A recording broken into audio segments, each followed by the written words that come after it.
southwestern Iredell County in the Piedmont of North Carolina until 6 p.m. Eastern Daylight Time. At 5:24 p.m. Eastern Daylight Time, a severe thunderstorm was located 8 miles northeast of Lincoln. Order lookout Shoals Lake. Right there. Hazard, 60 miles per hour wind gusts and quarter-size hail.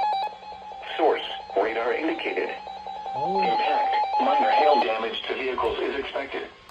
Expect wind damage to trees and power lines. Where is it? There it is. Locations impacted include Newton, St. Stevens, Conover, Troutman, Claremont, Catawba, Lake Norman State Park, Lookout Shoals Lake, Cheryl's Ford, and Bandy's.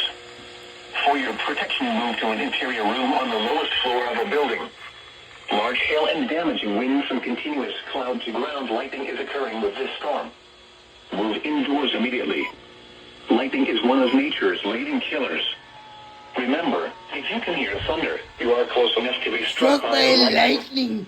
Please report damaging winds, hail, or flooding to the National Weather Service by calling toll-free 1-800-267-8101 or by posting on our Facebook page or tweet it using hashtag NWSGSP. Your message should describe the event and the specific location where it occurred. Repeating, a severe thunderstorm warning has been issued until 6 p.m. Eastern Daylight Time for the following counties in North Carolina: Alexander, Catawba, and Iredell. Well, that escalated. Here she is. The National Weather Service All of a sudden, has issued a severe it's thunderstorm isolated. warning for Catawba, Bunch of SVRs down here. SVRs over here. And then an SVR there. County in the Piedmont of North Carolina until 6 Ooh, baby.